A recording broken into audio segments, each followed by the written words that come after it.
Coach Roche from Bradley University. I appreciate you joining us today. Let's go through some of your background. So you've been with Bradley Golf Program since 1998. You want to dive in a little bit and brag about yourself? Well, I don't know if there's much bragging to do, but I have been around for quite a while. So I guess that makes me a little older, a little more experienced. But I did get started in 98. And at the time I was actually the head golf pro at Weaver Ridge Golf Club.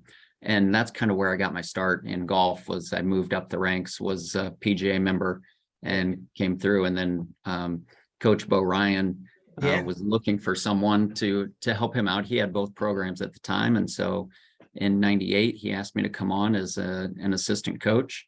And, you know, I've been fortunate enough to be able to stay since. And we've had some successful things along the way. Yeah, I think especially when, right when I was there was kind of right when you were really diving into both programs, probably more of the women's program, just for the fact that they're darn near top 50 program in the country at the time. Was there certain kind of things on those early teams that kind of stood out that made those teams special? I mean, those are the best women's teams probably in the history of Bradley. Correct. And, I think, some things that really stood out from that end of it was that the first year I started in 98, the women's program had never finished maybe higher than fifth, maybe at a conference tournament. And that might even be stretching it. I don't exactly remember, but, we had a couple, good recruits that came in that year. But I think the biggest thing was that, it's not what it is today as far as scores go and things like that. I know that year Kelly Dillon won conference and didn't shoot in the 70s one time. She shot like 69 and then 80 and 81. So you're not going to see that these days. But, I think the big thing was they weren't great in the fall, but they just stayed true to fundamentals and played smarter golf in the spring and just believed in themselves. I think those are probably key things that you can take away, whether it's back then or today. But throughout the years, we did a good job at recruiting to that success but staying true to who our program is, good students. And they were smart. Except for me, I'm sorry. Yeah, I didn't start that trend real well. But you did get through. So I did get through. I do have a diploma at home. There's proof of that. Yes. And so just throughout the years, understanding and, as the years kept going, players got a little bit better and we were able to take advantage, of that and put together more of a true team, I think. Yeah. On the women's side, over the years, we've had, a number of standout individuals that were on the team, but I think you can look men's or women's. It's always been a true team concept here. To kind of divert a little bit, because you have had such exposure to both sides, do you think, in your opinion, is it almost easier to recruit women than men just because the landscape is different? Well, I think so. And I think it's going to depend on the school that you're at as well. And what, from an academic standpoint, you see a lot more on the women's side where they're coming for the academics, but enjoying the athletics. Whereas on the men's side, you see a lot more coming in with aspirations of turning professional, right?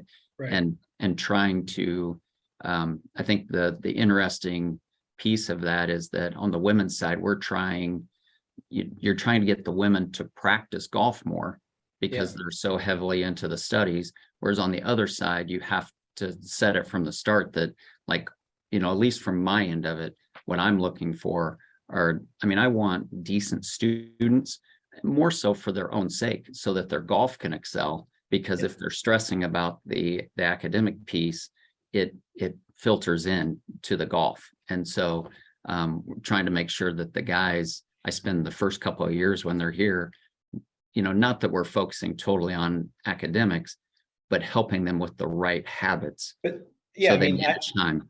I know myself, it was like one of those things, once you get that side out of whack, it really actually harms your golf game. It It harms does. your success in other aspects. So that's totally right. Once you kind of lock those things down, it's just an organization of life, right? Once you kind of Correct. get some things more organized, it can make you a better player. Well, and Let's like you talk. said, Go ahead. I was just going to say, just from like what you said, like, from when you were in school and like as you are now, like the organization that you have with running, Mistwood, but also playing at such a high level, you have to be able to manage both of those. Sure. So one will overrun the other. So yeah, it's a great piece learning in college. Is that why I'm not playing as well?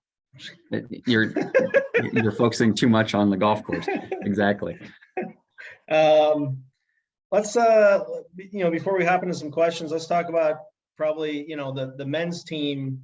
When you took it over, it was a bottom feeder program. It was, I mean, when I was there, I tell the story all the time. I won 5 tournaments in college, and 4 of those times our team finished dead last. It was a really rough program. We would usually have maybe one good player, and then you took over, and it didn't happen right away, but it's progressively gotten better and better and better, and it's been a sustained kind of track. And then in 2017, right, was when kind of all those things came together. You want to talk about that a little more? Yeah, I mean, we had a nice stretch. Part of it was me running golf courses and trying to coach at the same time and trying to figure out what that looked like. In 2013, I was able to just come to Bradley and be at Bradley. I got out of the club pro business, and it allowed me to focus a little bit better. But prior to that, even a couple years prior, we actually won our first tournament, and we had a nice stretch of like 7 years in a row where we won at least once. And we had a couple times where we won 3 times, 4 times. But the players are really what it's all about, right? And so they came in. We had some good individual players, but they were willing to help the other teammates on things, and there's a nice collaboration. I think that's a big piece to junior golf, understanding that you have to do your work, but like if you're going to go into college, it's a team piece to it. And so you've got to be able to use your information that you have to help somebody else. And we started to just grow that mentality. And once we had some success, it's just like anything else, success breeds success. And, more players wanted to see that and grow. And then we had some nice additions coming in like 2015 and 16, which really helped us elevate our play, and just we started to see some things and believe. And it just culminated in 2018 with a conference championship. Right. Are you guys still, I know way back in the day, we were competitive every single week. We were trying to do, qualifiers before tournaments and everything like that. Do you still kind of keep that same atmosphere, or you kind of have your set group of players that you go tournament to tournament with? No, I try to keep as much competitiveness as possible. We've had some stretches where there's a definite top 5, and like there's a gap between 5 and 6. I still try to get players 6 and 7 into as many tournaments as I can, especially in the fall.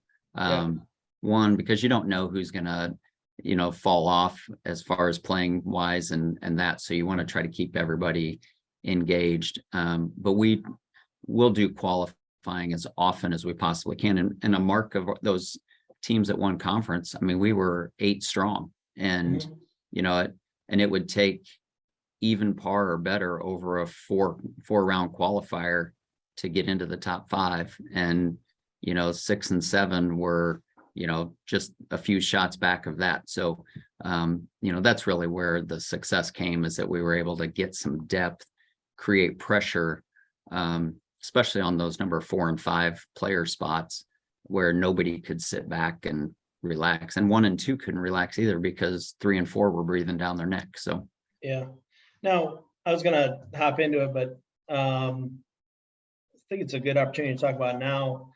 What do you usually see, like when a kid comes in? I know I experienced it myself. Like I was shooting even par in high school my senior year, and then you come in and you kind of take that step back from a score perspective. Right? You see that generally with most players, right? They kind of take a step back, and then hopefully are progressing forward. Yeah, absolutely. I mean, that's the majority of the players. I mean, you know, you'll have a few special players maybe at your Power 5 top 20 programs that can go in as a freshman and Yeah, they'll maintain just that. keep going. But they've already played, and a lot of it is the course setups, the management of your time day in and day out, you know, which more than anything affects the quality of your practice. And so if you're concentrating on, you know, schoolwork and laundry and food and all that other stuff and workouts, and then just the scheduling when you go, are you rushing through your practice to get done and just say, oh, I accomplished it? So but then also the setup of the golf courses. You're looking at golf courses now that, you know, I always relate it to high school here in Illinois, at least, you know, courses that are going to be set up at 62 to 6,400 yards, right? Yeah. And you know, the better players should be shooting even par or better. But once you get to college, it's not only that you're now going to, I mean, you'll see some 6,600s, but all of a sudden pins are tucked and that, and then we'll go up to 7,100 yards, whatever. But the pin placements are different. The understanding that you're trying to get easy pars as opposed to firing at every pin because you don't have wedges in your hands anymore. Yeah. And so pars are good. And I see that a lot to where, you know, everybody still wants to fire at pins. And now all of a sudden you're shooting 78 or 80 when you average 74 or 73 in high school. Right. And so, yeah, you see that quite a bit. Yeah, that's just part of the progressive track of just getting better. I mean, that's where, like, you know, with the juniors especially, like we tried to detach score as much as we can. Like there's still progression even without progression in score. Like, right. And that's one of the hardest things to convey. All right, let's hop into some questions here. So as far as like a general overview, what's kind of like your process for recruiting players? Well, and I actually have it up on my board over here. You can't see it from here, but you know, it basically what I'm going to look for. I look at the quality of the tournament that they're playing in, obviously. From just a general standpoint, I'm going to look at a 74 scoring average or better. I really like to see multiple scores in the 60s, just so I know they can shoot those scores. Right, they're not scared to do it. Right. I mean, I'll keep an eye on the yardage of the golf course, but even if it's a 62 or 6,300 yard course and they can shoot 68, at least I know they've been able to do it. And you know, and if there's more scores in the 60s, the average score, if it goes up a little bit, I know that I can help with course management over time. I just want to know that they're not scared to do it. They're competitive. I'm going to I usually look at 3 levels of tournaments. There are tournaments that you know you should win. There are tournaments you go in that you think you should win. There's some people in there that are comparable to you. And then there's other where, you know, whether it's a US Open qualifier or US Am qualifier where, you know, you're going against older people, but you want to go in with the mindset of, I want to see where I stand and I'm not scared. Because in college, you're going to run into that. We're going to play some tournaments where we should be the best, but then we're going to play in some tournaments where we want to push ourselves because you got to get comfortable. If you're going to make it and win a conference tournament and you're going to get to the regionals, and now all of a sudden you're seeing all these team names that, you know, you've only idolized or seen in the top 20 for all these years. Right. You can't go in there starstruck. And so that happens in your individual tournaments as well. And so, but I'm going to look as the quality of a person they are. Obviously, I'm going to look at grades. And, you know, Here's kind of here's the elephant in the room a little bit. Where does parents involve in this? You know, I actually pay attention to that. That if they're over involved, is it a situation where they're approachable that I can have a conversation with them? Like, I like parents being involved. Like when we go on our trips, I like to have them, if we get a free night where we're just doing dinner on our own, I want the parents to join us if they can. I think it creates a whole environment that's conducive to college, right? I mean, it's about the experience, and not everybody's going to go play professionally. So let's create this whole environment of, Between girls and boys, do you see a different type of kind of approach as far as that goes? from a parent standpoint, Yeah. I would say it's not, obviously it's individual parents as, in situations, but I would say I see more parents over involved on the women's side than on the men's side, maybe just from an overprotective parent, probably all well-meaning. I mean, obviously there's a handful of those situations where it's an overbearing parent, but for the most part, it's just a well-meaning protective parent.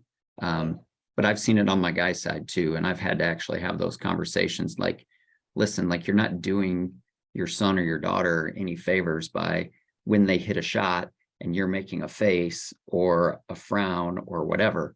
Like you've got to let them make decisions. Because the way I look at golf on a 36-hole day, I see my players. So if we're out there for say 10 hours, I'm probably helping or with my guys, whether it's handing them foods, taking their scorecards for 40 minutes. Yeah. When you think about the 5 minutes on a par 3 or a 5 minute on a crucial second shot to a par 5, like I'm not with them a whole lot. And so they've got to be able to make decisions on their own. And if a parent is making faces and critiquing and criticizing all that, and hopefully praising, but if they're doing all that kind of stuff, we've got to teach, the student athlete to manage on their own. And that's all part of college, right?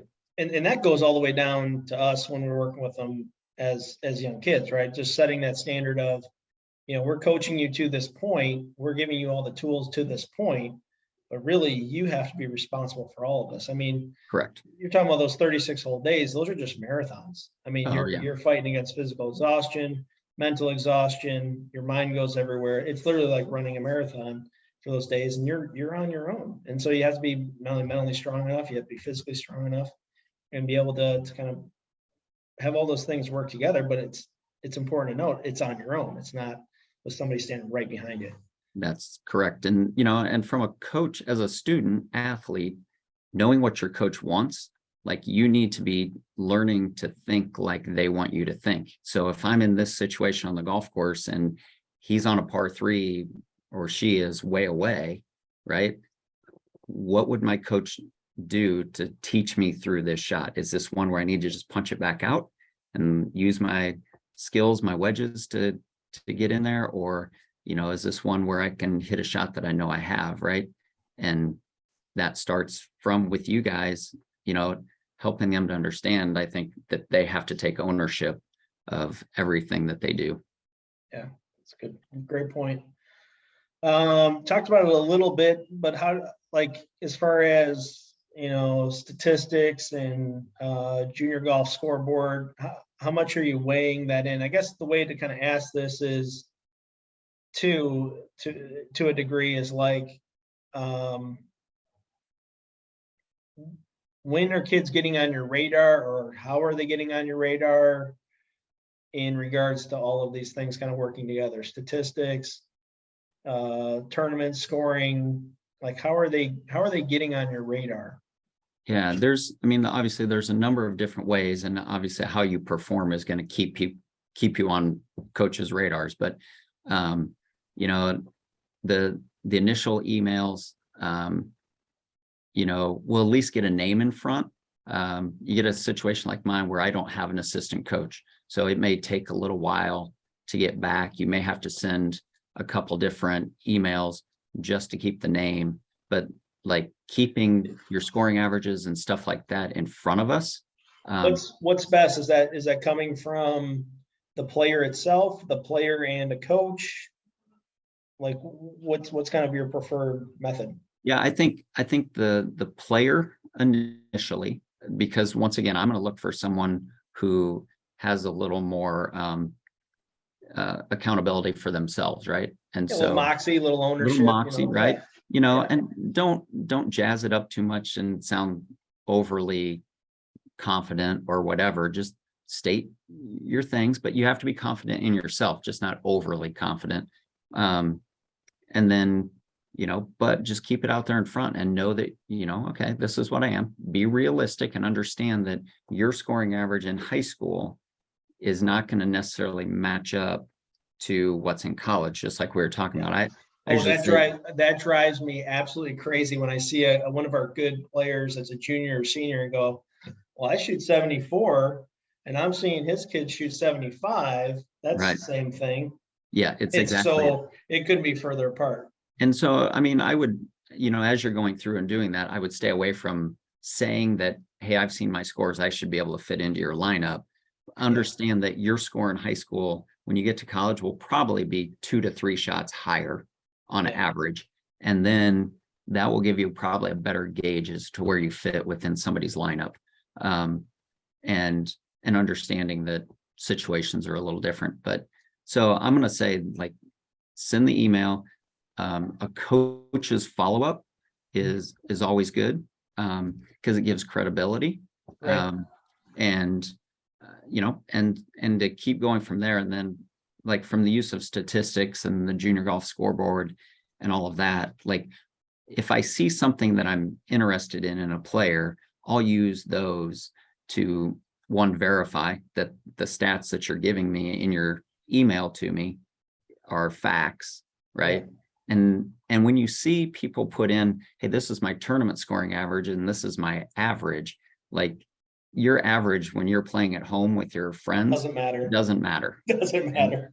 And so just make sure that if it's junior golf scoreboard or whatever avenue you're using. You don't want their CDGA number? You don't want their handicap? No. All right. I'll pass. So, but I think those are some good tools, and different coaches are going to use, like, junior golf scoreboard different. I mean, I'll look at scoring differential a little bit. It gives a little better view of, if somebody is shooting 78 one round, but then they shoot a couple 70s, like, you're going to start looking at what that differential is a little bit, and if, the closer to 0, the better. I know you're a huge, obviously being, PGA professional at heart, I know you're a huge nerd when it comes to the golf swing and everything else. Where does that factor in this kind of early on part of the process? Does that matter, or well, like seeing video down the line, face on, all that stuff? I think those are key for me.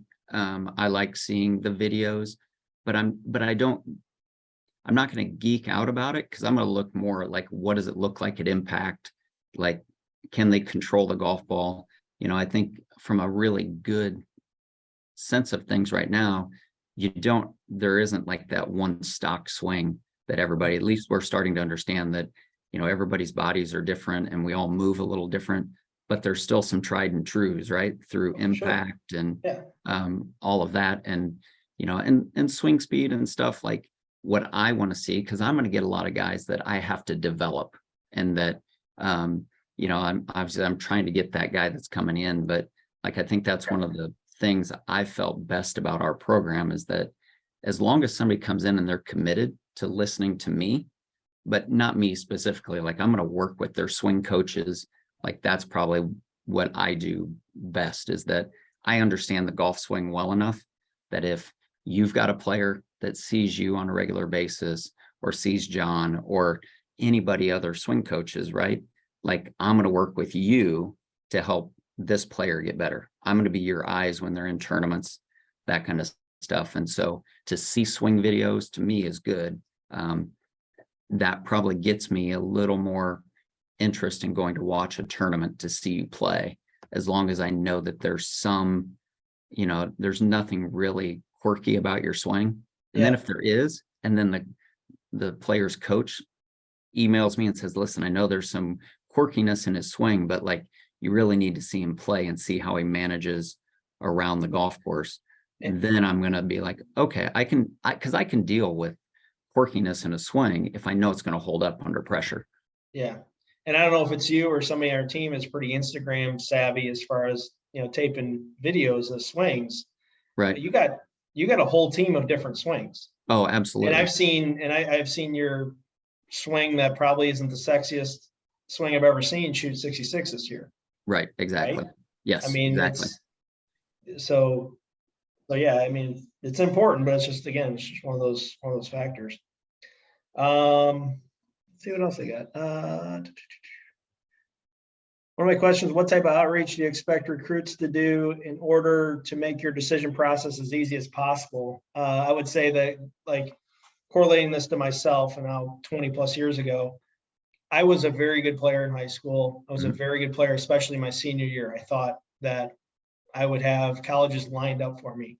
I only had 3 or 4 options out there. So there's always that myth that if you play good enough, coaches will come running. Can you kind of dispel that myth and kind of hit on what you hit on earlier, which is players have to hit you up first, right? Yeah, I think, a lot of coaches, I mean, there's so many good players out there right now. And to, to get to every one of them or to even know every one of them is not possible. And especially in today's day and age where you've got a good player in high school, but like if they're not winning a state championship or something along those lines, but they're capable of it, like you have to get your name out there. And, so I don't think there is that. I mean, even at the highest level, like, yeah, you can play really well, but if you take, once again, the top 20 programs, yeah, there's probably on 2 hands, maybe the number of players that every one of those programs are going to go after.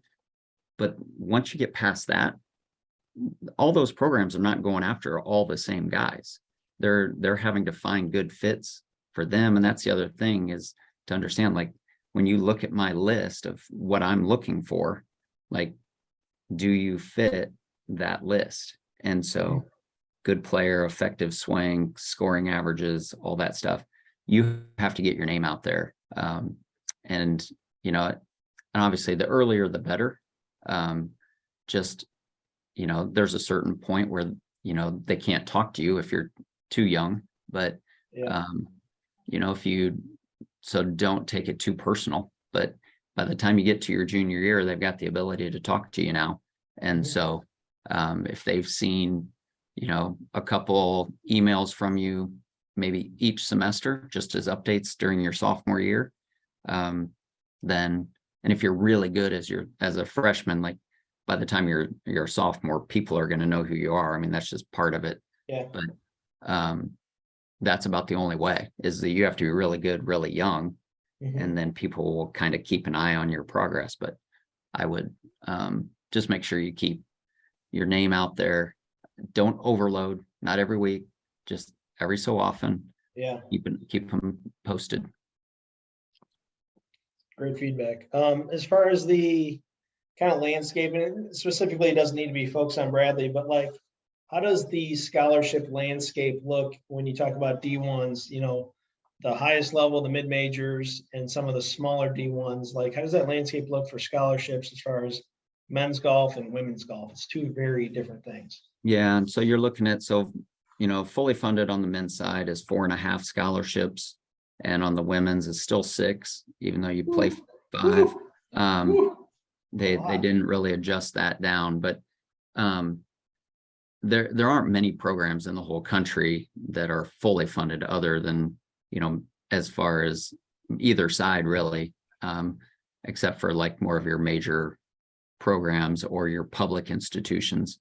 And so, when you look, like, we're not fully funded, but a benefit that we've got now is that if you're a good academic student, you can get a decent academic piece, and we can do what they call stacking. So we can put athletics and academic aid together and put together a good package.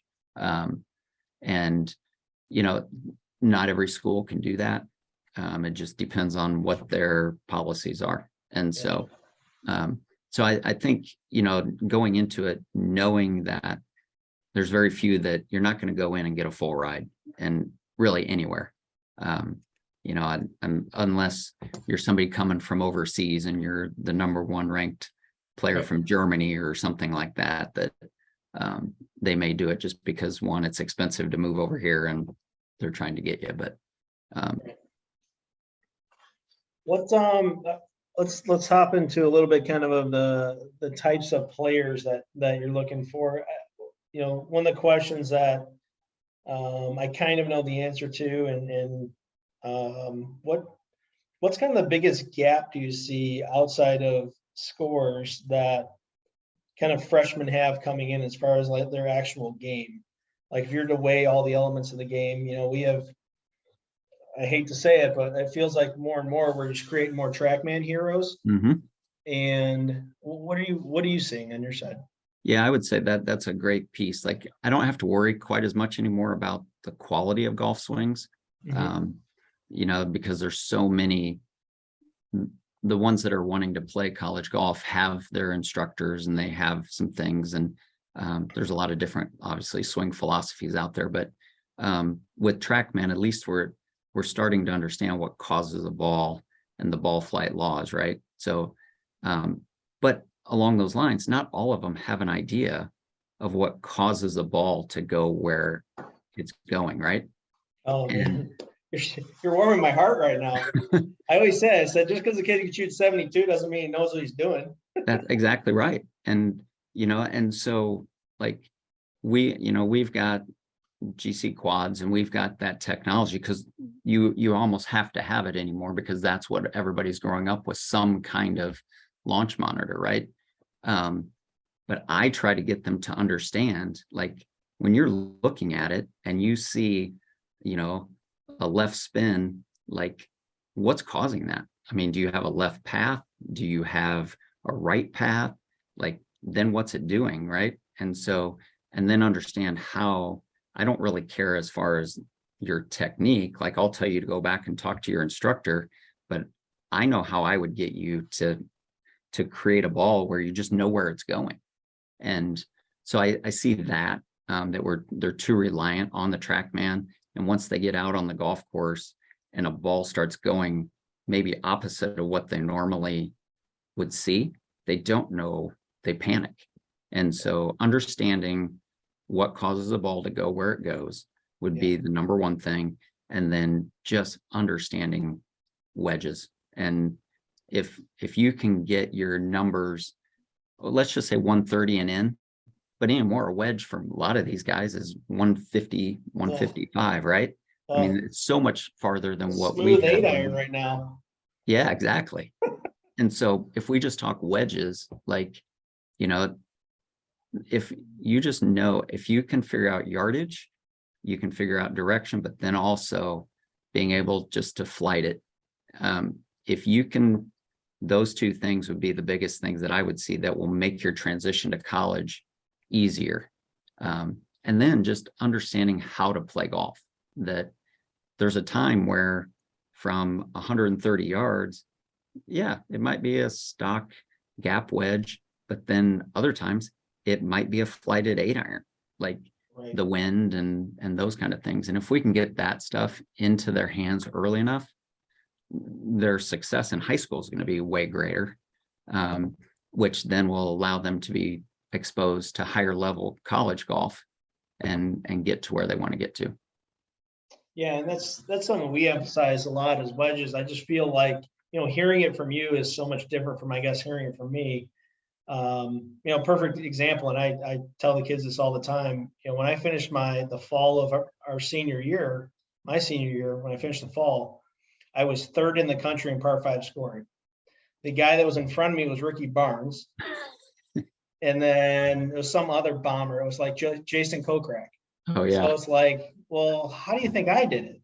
that's It right. was via wedges. It was getting up and down from a garbage can. It was getting up and down from anywhere and everywhere. So that was the easiest way that I found when I was in college, was from course to course, tournament to tournament, because you're usually you're getting one practice round in, having to process all that information real quick, and then hop right onto the golf course and perform. If your wedge game's solid, it's going to be solid whether it's here or Butler National or like anywhere, right? It's like Right. it transitions from course to course. So We've had this conversation. One last thing, as far as, when you look at like today's day and age and with technology, and whether you're, looking at decade golf or whatever, right? The farther you hit it, the better, right? And so we've had this conversation with my players just in the last, really in the last year, and we're starting to see some benefits to us playing better. We had a better fall this year, but we've made more birdies. I mean, I just got done going through from the spring to the fall, same amount of tournaments. We made over 90 more birdies in the same amount of rounds. Did you go to the chalkboard for spring? Hey guys, rule number 1, let's make more birdies. Yeah. But what we did was we talked about the philosophy was that, you know, distance is great, but like if I'm going for distance, but my dispersion's going like this, it doesn't do you any good. And so like you've got to figure out what it is to keep it in dispersion. So if I hit a drive and I get it in play and I'm like, okay, I'm gonna bust, you know, something at the max. I'm gonna hit a hybrid at its max to get it there. Like, and it goes like this, and all of a sudden you short side yourself, hazard, whatever. What if you hit 5-iron and it gets up to 20 yards in front of the green and you've controlled where you're going and you've got a little pitch? Then like those are some of the distance is big, because for somebody like me hitting a 5-iron from where they are, you know, I've still got 90 yards in, but they're hitting 5-iron up to where it's 20, and it's not a hybrid where it could, or a fairway wood where it could go everywhere. So just keep that in mind. Like the strategy piece is big, but then even when you look at decade, they're like distance off the tee, but then let's look at middle of the green first. And then I always tell them, if you've got a wedge or a 9-iron, we can maybe cut the distance from the middle of the green to the flag in half, but never just fire at the flag. Like, you know, unless you've got a yardage or it's a day where you've actually got control of your golf ball, then we can do it. But we want easy pars and let the birdies come. It's funny. I had the same topic come up with Coach Small, and he was saying, basically, he's done with seeing spin rates under 2,200. He's done with seeing lofts that are 8 degrees with his players. I mean, at some point, you got to be able to control that golf ball. Correct. Give yourself the opportunities. That's right. Yeah. What type of mental things are you working on in the college level? You know, obviously, I know you practice a ton. You guys are always, you know, practicing almost on a daily basis. But what type of mental things, from like your standpoint, are your players working on or getting better, or how are you helping in their kind of a day-to-day approach?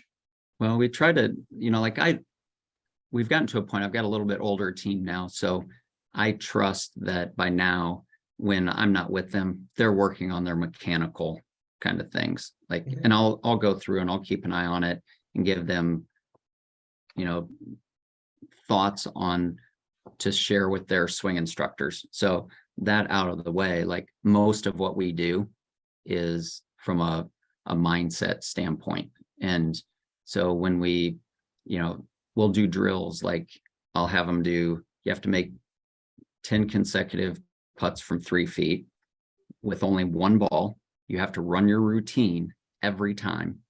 And they have to go 3 feet, 4 feet, 5 feet. So it ultimately comes out to 30 putts in a row. If you miss one time, you start over. Okay. But everything becomes about how do you train that would correlate to what you do on the golf course. And so we try to put a lot of pressure situations, and it's on the player too, right? When they're not with me, how do you practice? Do you bring 3 balls over, hitting 4-footers, and you hit, rake, hit, rake, hit, rake? Or do you take one, line it up, and sometimes we even make them get a coin, mark it, put the ball down, and go through their whole routine. And mindset, like we try to do everything we can. We always say the term, like, it's like me. So, or I'm going to catch fire, right? So if you look at, like, you know, a Steph Curry, that if he misses 7 threes in a row, or if I'm on the court and I miss 7 threes in a row, not only is the coach pulling me, but my mentality becomes, well, I'm probably going to miss the 8th one. Yeah. Steph Curry's mentality is, even as he's missing every one of those, he's like, one of these times I'm going to make one and I'm going to catch fire, and I'm probably going to rattle off 7 in a row. We've got to get our players to that place, right? And so they have to make 100 3-footers in a row, 100 4-footers in a row, one ball, and they have to run the routine every time. And if you miss, so we've had we've done that as far as like when we do some qualifying in the springtime, like as we're whatever, when we're still indoors. And so we're having to try to find creative ways to create stress, create competition. Yeah. And so I'll give them extra credit points. And I've had guys where they'll get to 95 and they'll miss and they have to start over. Yeah. And then, so I had one 2 years ago, 99, missed on his 100th, Mm. went back, 95, missed on his 96th. Oh, So he's made 99 and 95. So he's at 100 and what, 84, 94. And then he went back and made all 100. And I'm like, you can that's look at above it. tour average. He made 294 putts out of 296. Like Yeah. if you can't look back on it when you have a 3-footer, like in a competition, like I've made a bunch of these we've done where you have to make 1,000 3-footers in a month. They have to be consecutive. So if you go through and you make 25 one day and you have to go to class, great, you're at 25. Then you have to go through and keep moving on through it. You know, just wedge competitions. We do a lot, like, I don't know if you saw the post the other day that we did. I mean, it's wintertime, or not wintertime, but fall, and it was cold. So we did a wedge competition indoors, and the losers had to go out and run the track. And so, you know, unfortunately, I was on the losing team, so one of them, so I had to go run. But so just trying to do a few of those kind of things. But I'm probably always working on mindset, whether it's articles, trying to help them just to understand. That's probably my biggest thing that I can give to these guys is like when they're on the golf course, how to manage themselves. And it moves into real life too. So yeah, I mean, that just what you're saying kind of bled into a thought, you know, the way that, you know, when I'm talking about tournament process with players, and I've had basically the same process for the last 20 years, you know, the importance of that 3 to 4 footer, you know, especially like when you get in college and you're in those 36 hole rounds and you miss that 4-footer or 5-footer on that third hole of your 36 hole day, have fun trying to get over this, yeah. you know, all day long. So it's important to grind through that. My other question kind of along these lines, and this will be the last one. And I knew this wasn't going to take 15 minutes or half hour. I knew we would just kind of shoot the bull, right? But as far as day of tournament preparation goes, you know, I like a routine for myself that's 45 minutes. Mhm. Certain players like certain types of routines. Do you guys talk about that and actually work on that and actually kind of simulate that in a way, day of preparation? Yeah, I mean, I would say that game day preparation probably starts, you know, at least a week out. And that, you know, we will download the golf course. I have them play it mentally, from tee to green, map out what potential, you know, yardages could be. And, you know, because if you've never played the golf course before and we get the one practice round, right? Like you're going to have to make a few adjustments that, oh, wait, this tee shot looked tighter than it is. I can actually hit driver and not an iron, that kind of thing. But then on tournament day, like most of my guys are like 45 minutes to 50 minutes. And, you know, we don't have to hit every club in the bag. But, you know, one of the things that we do kind of a dynamic warm up, just so that they get their body ready. And that's all part of that 50 minutes really. So they're probably hitting balls for 40 minutes. And then they'll work through and they have to finish on, you know, if we have a shotgun that day, some may be hitting driver, some may be hitting an iron on a par 3 or whatever, but you finish off. I didn't even think about that in college. Yeah, sometimes the shotgun, I mean, you're limited to 20, 30 balls. Right. Yeah. Yeah. And so, you know, we want to finish on the hole that you're starting, and every one of these, you're picturing holes, you're picturing, you know, the shot. And so, just so that you're as mentally prepared, and especially, you know, on a 36 hole day, you know, I don't know how you felt when you played, but like, you know, the 9 holes is kind of like just getting into the round, right? Like Yeah. you don't want to make any major mistakes. And then kind of that middle 18, the finish of your first round and the start of your second round is probably when you're the most fresh.